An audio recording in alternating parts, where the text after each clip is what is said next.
Ce soir, nous recevons un auteur et une autrice qui ont publié en 2022 2 romans en lien direct, puisqu'ils nous parlent tous les deux de Rembrandt. En 2022, qu'est-ce qui vous avait poussé à vous intéresser aussi fortement au siècle d'or hollandais, à se passionner comme ça pour la personnalité de Rembrandt et à trouver qu'il y avait peut-être de l'actualité dans ce personnage à notre époque? Rembrandt, donc, puisqu'il faut vraiment qu'on en parle ce soir, et ce qui est intéressant, c'est que j'ai publié ce livre en mars.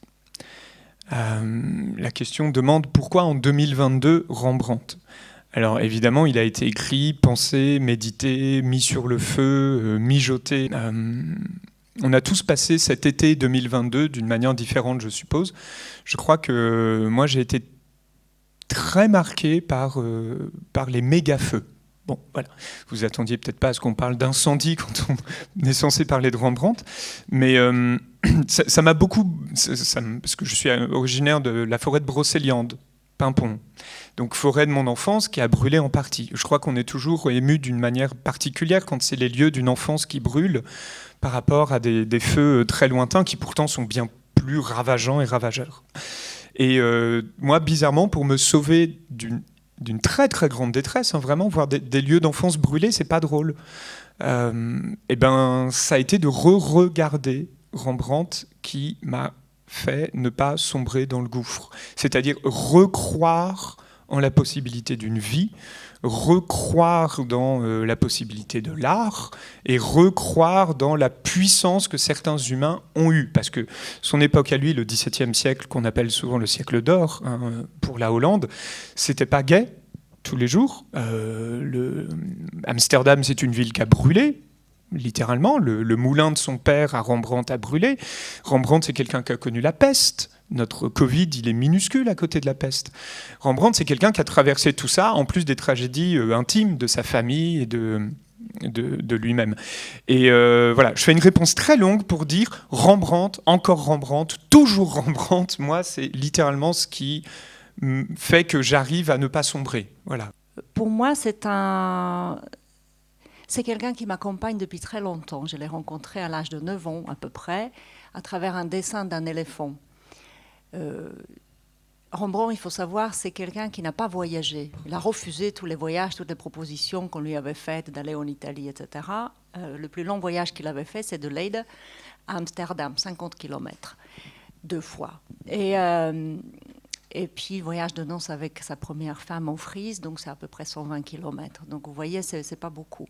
En même temps, il a dessiné un éléphant qui, pour moi, est bien plus vivant que tous les éléphants vivants que j'ai pu voir au zoo. Comment a-t-il fait, cet homme qui n'a pas pu aller visiter un éléphant dans un zoo, à son époque, au XVIIe siècle?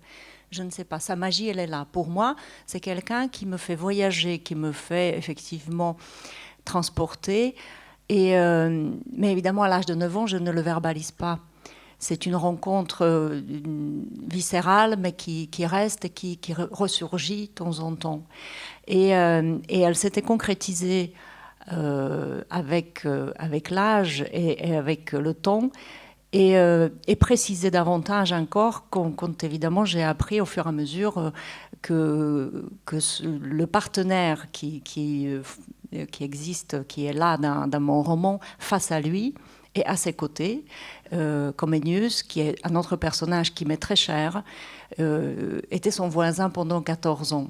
Donc cette réalité historique et cette rencontre, pour moi, très probable, en tout cas plausible, entre ces deux hommes-là, puisqu'ils étaient voisins à 200-300 mètres à Amsterdam, voilà, c'est un peut-être bâti autour d'un hypothétique portrait de Rembrandt, de Comenius, et ce peut-être me fait écrire un roman. On peut écrire un roman sur un peut-être. Voilà. Et pourquoi XVIIe siècle? Moi, je trouve que c'est quelqu'un qui est extrêmement moderne, qui a toujours des choses à nous dire. Et quand on regarde ce siècle-là, il nous ressemble terriblement. Les questions qui sont posées à ce moment-là, notamment la naissance, la création de l'Europe telle qu'on la vit tous les jours, et mon Dieu, combien elle est présente et combien il faut qu'elle soit encore plus présente, cette Europe-là, elle naît à ce moment-là. Et Rembrandt est, peut-être pas consciemment, mais il est en tout cas un de ces dessinateurs, de celui-là qui la trace sur le papier, qui la trace sur les toiles, et elle est toujours là. Sa vision du monde, celle qui fait de nous les Européens. Donc pour moi, c'est quelqu'un à la fois très intime et en même temps, dans son immobilité, quelqu'un qui a compris des choses du monde qui m'intéressent et qui, je pense, sont toujours très d'actualité pour nous tous. Jocelyne, vous avez littéralement Rembrandt dans la peau. C'est un tatouage de Rembrandt que vous avez sur le... Oui. Voilà. Donc c'est un sujet que vous portez en vous sûrement depuis longtemps, qui doit vous intéresser. Une des choses auxquelles je ne m'attendais pas forcément en lisant vos 2 romans, c'est qu'ils commencent finalement de la même manière. Ils débutent tous les 2 par des moments extrêmement difficiles. Avec le roman de Jocelyne, ça commence avec un appel, une convocation au tribunal pour Rembrandt. Dans le roman de Lenka, on est vraiment au moment où on est en train de vendre tous les biens de sa maison. En commençant la lecture de romans sur Rembrandt, je m'attendais plutôt à, vu sa renommée, sa réputation, à des romans flamboyants faisant le récit en tout cas d'une carrière allant vers la gloire, alors que là on a quasiment une carrière inversée, où en fait vous le décrivez très bien.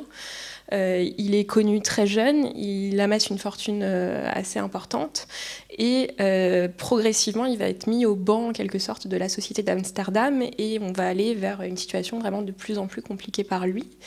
Et du coup vous commencez tous les 2 vos romans par ces moments un peu cruciaux, ces points de clivage, d'inversion en tout cas en quelque sorte d'une destinée. Tout le monde connaît cette phrase de Victor Hugo. Il dit quand il a, je crois, 12 ans, être au Châteaubriand ou rien. Rembrandt, selon toute vraisemblance, il s'est dit ça, être Rubens ou rien. Rubens était le peintre le plus couru par toutes les cours d'Europe, le peintre le plus puissant par la palette, et puis le plus puissant par le rayonnement, celui qui d'ailleurs voyageait beaucoup, Rubens.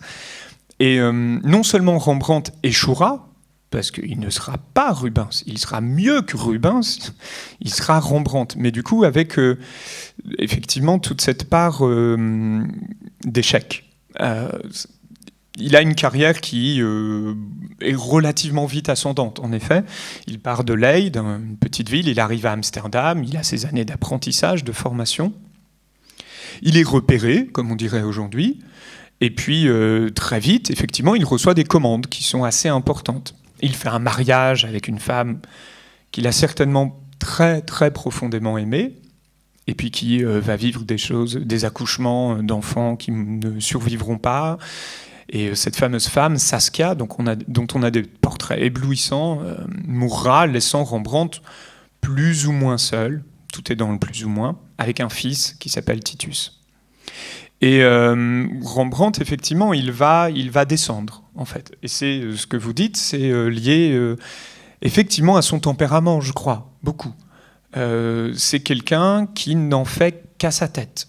Et quand on est un bourgeois bien nanti de la ville d'Amsterdam et qu'on a envie d'accrocher son propre portrait dans le salon pour que tout le monde vienne le contempler, on toque à la porte de Rembrandt, on propose une somme, voilà, je vous donne 1000 florins pour faire mon portrait, monsieur Rembrandt. Et le problème, c'est que Rembrandt, il fait des portraits à sa manière, à lui, pas à celle que le modèle souhaiterait. Et donc, on a un cas qui, quand même, n'est pas si courant dans l'histoire de l'art à ce moment-là, c'est que des gens qui ont voulu avoir leur portrait vont commencer à râler. Non mais attendez, mais je ne ressemble pas du tout à ça, j'ai une sale gueule sur ce portrait, personne ne voudra de ça. Et donc, on arrête de passer des commandes à Rembrandt. Je caricature, je vais vite, mais en gros, c'est ça. Il est si singulier dans sa manière de faire, il n'a absolument aucune volonté de plaire à personne, peut-être même pas à lui-même, c'est ça qui le rend extraordinaire, je crois, qu'au bout d'un moment, tout le monde se détourne de lui. Et donc sa maison va être saisie, on va vendre jusqu'à son propre lit, je ne sais pas si vous vous rendez compte de ça, et effectivement, il se retrouve plus ou moins seul. Et c'est ça qui fait qu'à ce moment-là, un homme tient ou ne tient pas dans la solitude. Et c'est là où, en tant qu'écrivain, bien entendu, j'ai envie de m'engouffrer personnellement, voir ce que c'est qu'un homme qui tient quand tout le monde l'a abandonné. Il y a en plus la très mauvaise gestion de sa fortune personnelle. Il est il court, il flambe, voilà, et il fait les paris sous les bateaux qui voyagent et qui ramènent les épices. Il fait toutes les salles d'enchères, des ventes aux enchères, et il achète des objets qui l'intriguent, qui lui plaisent. Il a des collections, des gravures et des peintres. Et il connaît toute la peinture européenne et mondiale, à vrai dire. Tout passe par chez lui. Donc c'est un flambeur curieux, insatiable, dévoreur. Il dévore le monde qui est tout amassé dans sa maison. Et tout ça part à un moment donné. Qu'est-ce qui reste ? Effectivement, il reste Rembrandt, tout nu. Mais Rembrandt est Rembrandt. Mais quand il est, en effet, nu à se présenter devant le monde, voilà, il reste encore son art. Et lui, il est indétrônable, mais même Rembrandt, après sa mort, il a failli tomber dans l'oubli. Il n'était pas du tout populaire. Sa peinture déplaisait fortement. Il fallait attendre 150 ans pour redécouvrir Rembrandt et de retrouver la force qui est toujours dans ces tableaux. Et c'est effectivement une grande leçon de liberté. C'est une valeur qui est véhiculée à Amsterdam à cette époque-là. À la fois la tolérance et une grande liberté. C'est des notions d'une nouveauté et de nouveau d'une modernité assez extraordinaire, et il les éprouve. Il les met à l'épreuve dans sa vie jusqu'au bout. Et c'est merci à lui, parce que c'est une grande leçon, en effet. Mais c'est ce que je trouve le plus intéressant, peut-être, et le plus évident comme rapprochement à faire entre vos deux textes, c'est vous le peignez comme un personnage fait de failles, en tout cas, et c'est ces failles que vous mettez véritablement en avant. Une des phrases qui m'avait marquée chez Josselin, c'est quand au tout début il est accusé, en tout cas, d'invraisemblance. On lui dit voilà, les peintures que vous faites sont invraisemblables, ne ressemblent pas, alors qu'il passe son temps, en tout cas, à sembler être animé par une quête de vérité, de pureté, de transfiguration, en tout cas, par la peinture. Et c'est ça, il ne cherche pas la ressemblance physique, mais une certaine reconnaissance de l'humain qui est derrière la peinture. C'est quand même assez extraordinaire de mettre un être vivant donc en 3D, sur un tableau, sur une toile ou sur une planche en bois, donc en 2D, et prétendre que c'est en 3D. Mais c'est ce qu'il fait. Il nous amène derrière sa peinture, dans laquelle derrière n'est pas la toile, n'est pas une planche en bois, mais il y a l'humain. Et sa force, elle est là. C'est un vrai prestidigitateur, en définitive. Et donc, même quand il fait ses autoportraits, il est devant un miroir et il sait qu'il est devant un mensonge, parce que le reflet de miroir, c'est quelque chose qui est déjà une transformation, et il faut qu'il se fie à son propre œil, mais aussi à ce miroir. Dans ses peintures, où il embrasse en tout cas toute la société de son époque, puisqu'il va peindre aussi bien les guildes, les nobles, les puissants, que peindre en tout cas des personnages de son quotidien, qui animent son quotidien, qui sont vraiment le peuple qui l'entoure. C'est ce qu'on retrouve dans votre... c'est un des moments vraiment intéressants, en tout cas, du roman. Peut-être qu'on peut en parler. C'est cette commande qui lui est faite à la fois pour représenter la République, pour habiller, pour décorer l'hôtel de ville, et le contrat qu'il est censé suivre, et la réponse qu'il adopte sur les 9 personnages qu'il est censé représenter. Ce livre s'appelle « Le cœur d'un père » puisqu'il est raconté du point de vue de son fils. Le livre dure 1 semaine. On suit 7 chapitres du lundi au lundi, donc 8, en 1656. Et tout est raconté depuis le point de vue de Titus, qui est donc son fils unique, qui a 16 ans au moment de cette histoire-là, et qui effectivement, dès le début, ouvre la porte alors qu'on toque à cette vieille bicoque dans laquelle Rembrandt habite, qui n'est plus la maison glorieuse du centre-ville d'Amsterdam. Et c'est effectivement un créancier qui annonce que son père, à ce jeune Titus, est convoqué au tribunal. Et comme Rembrandt n'est pas dans la maison à ce moment-là, c'est Titus lui-même qui va se rendre au tribunal, et il apprend de la bouche d'un juge que son père est criblé de dettes, ce qu'il sait de toute façon, le fils.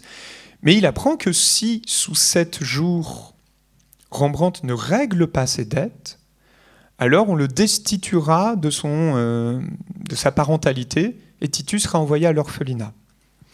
C'était quelque chose qui existait dans l'Amsterdam du XVIIe siècle, ça. Et va y avoir une espèce de miracle qui apparaît le mardi, donc le lendemain. C'est la venue vraiment inespérée d'une immense commande que l'hôtel de ville de Amsterdam se résigne finalement à donner à Rembrandt parce que celui qui était en train de la réaliser est mort subitement. Donc on se dit, bon, allez, on va donner ça à Rembrandt, puisqu'il a la réputation aussi de peindre très vite, Rembrandt. Et donc ça peut tout sauver. On lui promet une grande somme et il a 6 jours pour la peindre. En tout cas dans ma fiction à moi. Et à un moment, comme il est censé représenter effectivement une série d'hommes qui doit être l'allégorie de la grande république naissante, qui s'est libérée de la tutelle espagnole, eh bien, normalement, ce sont les nobles de la ville d'Amsterdam qui viennent poser. C'est écrit dans le contrat. Or, Rembrandt les envoie dehors, leur dit « Rentrez chez vous, je ne vous peindrai pas ». Et il envoie son fils Titus chercher dans la taverne la plus mal famée d'Amsterdam, dans le quartier du Jordan, qui est le plus mal famé d'Amsterdam, 9 piliers de comptoir, on dirait aujourd'hui, qui seront 100 fois plus intéressants que 9 bourgeois ou 9 nobles. Et donc, il les ramène dans son atelier et il les peint eux. Et à partir de ce moment-là, on peut effectivement longuement méditer de ce qui est la vérité d'un visage. Est-ce que c'est un visage qui a souffert, forcément ? Bon. En tout cas, du point de vue de Rembrandt, quand on voit cette peinture qui est exposée aujourd'hui, alors c'est un peu loin, il va falloir aller en Suède. Aujourd'hui, la peinture est exposée au musée de Stockholm, mais elle vaut le coup. C'est la plus grande peinture qu'il ait jamais faite. Plus grande que la Ronde de nuit exposée au Rijksmuseum d'Amsterdam. Et les visages que l'on voit dans cette toile, qui s'appelle La Conjuration de Claudius Civilis, vous brûlent la rétine. C'est pour moi la peinture la plus enflammée que j'ai jamais vue de ma vie. Et on se demande bien ce qui a pu quand même se créer entre ces modèles et cet homme pour avoir autant de feu sur une toile grâce à de simples pigments assemblés les uns aux autres.